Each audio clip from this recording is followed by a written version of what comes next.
Question പറയുന്നത് as per the provisions of AS 26, how would you deal to the following situation?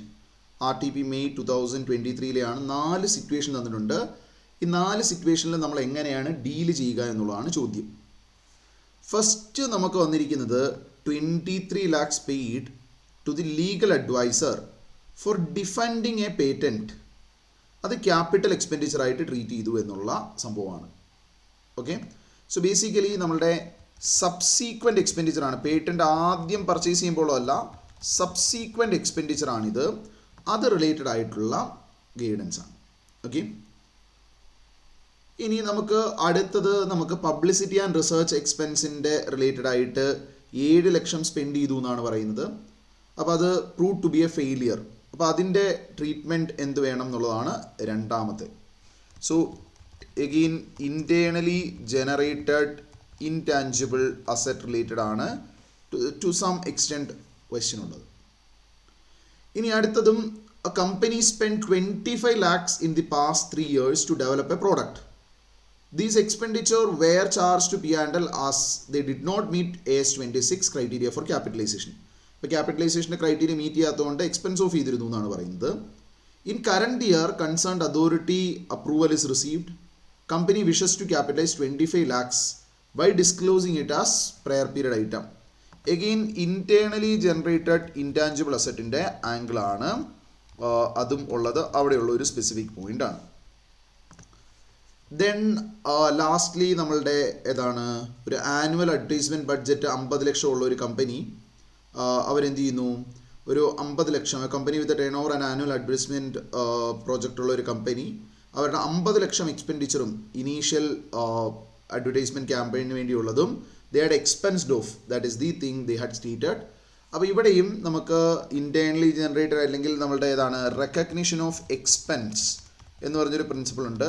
ആ ഒരു recognition of expense related ആയിട്ടുള്ള criteria ആണ് വരിക. So ഇവിടെയും ആ റെക്കഗ്നിഷൻ ഓഫ് എക്സ്പെൻസ് എന്ന് പറയുന്ന ക്രൈറ്റീരിയ ആണ് കുറച്ചുകൂടി സെക്കൻഡ് ആൻഡ് ഫോർത്തിൽ നമുക്ക് കോട്ട് ചെയ്യേണ്ടതായിട്ട് വരിക. അപ്പോൾ നമുക്ക് ഇതിനകത്ത് കോട്ട് ചെയ്യേണ്ടതായിട്ടുള്ള ചില പ്രൊവിഷൻസ് റിപ്പറ്റേറ്റീവ് ആണ്. ഇൻറ്റേർണലി ജനറേറ്റഡ് ഇൻറ്റാഞ്ചിബിൾസ് റിലേറ്റഡ് ആയിട്ടുള്ളത്, അതുപോലെ തന്നെ റെക്കഗ്നിഷൻ ഓഫ് എക്സ്പെൻസ് റിലേറ്റഡ് ആയിട്ടുള്ളത് റിപ്പറ്റേറ്റീവ് ആയിട്ടുള്ള പ്രൊവിഷൻസ് ആണ്. അപ്പോൾ നമുക്ക് ആദ്യം ഈ സിനേരിയോയിൽ ആപ്ലിക്കബിൾ ആയിട്ടുള്ള പ്രൊവിഷൻസ് മുഴുവൻ ജസ്റ്റ് ഒന്ന് കോട്ട് ചെയ്യാം. എന്നിട്ട് based on the above the treatment in each case will be as follows എന്ന് നമുക്ക് പറയാം. ഓക്കെ അല്ലേ? അപ്പോൾ നമുക്ക് ആ രീതിയിൽ ആദ്യം ഒന്ന് പ്രൊവിഷൻസ് എഴുതാവേ. Question number 4. അപ്പോൾ പ്രൊവിഷൻസ് എഴുതുമ്പോൾ ഞാൻ ആദ്യം എഴുതുവാണ് as per AS 26 expenditure on intangible item should be recognized as expense when it is incurred unless it form part of cost of an intangible asset which meets the recognition criteria, or it is incurred at the time of amalgamation in the nature of purchase. ഈ രണ്ട് സിറ്റുവേഷനിലല്ലാതെ ബാക്കിയുള്ള സിറ്റുവേഷനിലൊന്നും intangible item related ആയിട്ടുള്ള എക്സ്പെൻഡിച്ചറിനെ നമുക്ക് capitalise ചെയ്യാൻ option ഇല്ല, expense off ചെയ്യണം. Regarding internally generated intangible asset, expenditure on research phase until the recognition criteria is satisfied, okay, during development phase, to be expensed of. Expenditure from the date on which recognition criteria are satisfied can be capitalized. Okay, the standard specifically states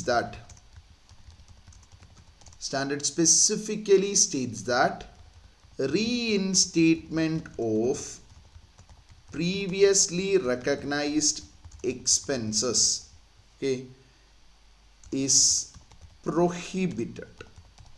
okay, പണ്ട് expense ആയിട്ട് പോയ എമൗണ്ടിനെ reinstate ചെയ്ത് capitalise ചെയ്യുന്നത് prohibited ആണ്. എന്നാണോ recognition criteria meet ചെയ്യുന്ന അന്ന് മുതലുള്ള എക്സ്പെൻസേ ക്യാപിറ്റലൈസ് ചെയ്യാൻ പറ്റുള്ളൂ. Further, okay, regarding further expenditure on intangible assets, it needs to be recognized as expense unless it will provide benefits. Okay, it is probable that it will provide benefit in excess of originally assessed standard of performance, and expenditure can be measured reliably. ഇത്രയും principles ആണ് നമുക്കിവിടെ എന്തിൽ വരിക, നമ്മളുടെ provisions ആയിട്ട് വരിക. അപ്പോൾ basically ആദ്യം നമ്മളൊരു പോയിന്റ് എഴുതി, ദെൻ രണ്ടാമത്തെ പോയിന്റ് അത് ഇവിടെ വരെ എഴുതി. മൂന്ന് പോയിന്റ് ഇവിടെയുള്ള പ്രൊവിഷൻസ് 3 നമ്മളൊന്ന് എഴുതി. ഓക്കെ, ഒന്ന് എക്സ്പെൻസ് ആയിട്ട് മീറ്റ് ചെയ്യണം ഈ റെക്കഗ്നിഷൻ ക്രൈറ്റീരിയ മീറ്റ് ചെയ്യാത്ത ഐറ്റം. ഓക്കെ, പിന്നെ ഇൻടാഞ്ചിബിൾ അസറ്റ് റിസർച്ച് ഫേസ് ആണെങ്കിൽ ഇന്റേണലി ജനറേറ്റഡ് വരുമ്പോൾ അതും റെക്കഗ്നിഷൻ ക്രൈറ്റീരിയ മീറ്റ് ചെയ്യുന്നവരെയുള്ളതും എക്സ്പെൻസ് ഓഫ് ചെയ്യണം. റെക്കഗ്നിഷൻ ക്രൈറ്റീരിയ മീറ്റ് ചെയ്തതിന് ശേഷമാണെങ്കിൽ ക്യാപിറ്റലൈസ് ചെയ്യാം. Reinstatement of previously recognised expense prohibit ചെയ്തിട്ടുണ്ട്. ഇനി further expenditure on intangible asset വരുവാണെങ്കിൽ അത് യൂഷ്വലി എക്സ്പെൻസ് ആണ്, unless it will provide benefit in excess of originally assessed standard of performance, and expenditure can be measured reliably.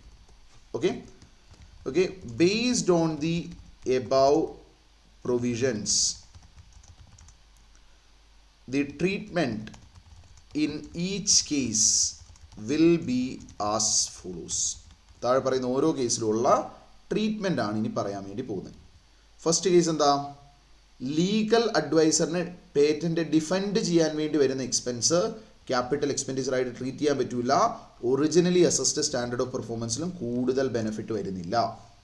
Okay, since the expenditure on defending lawsuit for patent does not provide benefits in excess of originally assessed standard of performance, it cannot be capitalized.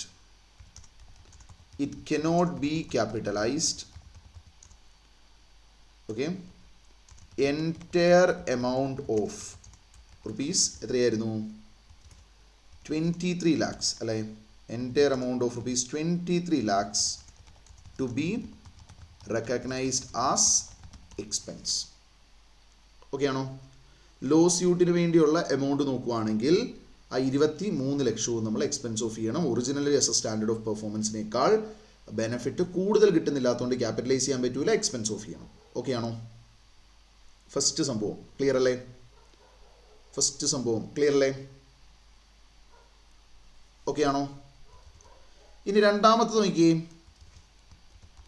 expenditure on publicity and research does not meet the recognition criteria and thus to be expensed off in the period in which it is incurred. Publicity and research expenditure എന്ത് ചെയ്യാൻ പറ്റില്ല, നമുക്ക് does not meet the recognition criteria ആണ്. അപ്പോൾ എത്രയാണ്, 7 ലക്ഷമാണ്. Okay, and thus rupees 7 lakhs to be expensed off in the period in which it is incurred. Okay, ഇനി അടുത്തത് നോക്കിയേ, 25 lakhs പണ്ട് ഇതാണ് നമ്മൾ എക്സ്പെൻസ് ഓഫ് ചെയ്തത് വീണ്ടും റീഇൻസ്റ്റേറ്റ് ചെയ്ത് അക്കൗണ്ട് ചെയ്യുന്ന സിറ്റുവേഷനാണ്. Okay, AS 26 specifically states that expenditure from the date on which the recognition criteria is satisfied can be capitalized. Reinstatement of expenditure incurred, okay, reinstatement of expenditure incurred in previous periods is prohibited.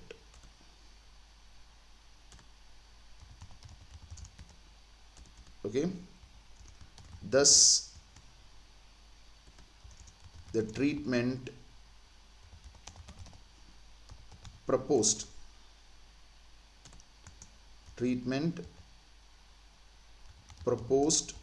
by the company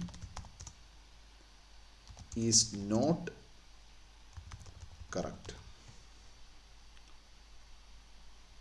Okay, the treatment proposed by the company is not correct. Okay അല്ലേ? ഇതാണ് നമ്മളുടെ മൂന്നാമത്തെ situation. ഇനി നാലാമത്തെ എന്താ? Expenditure on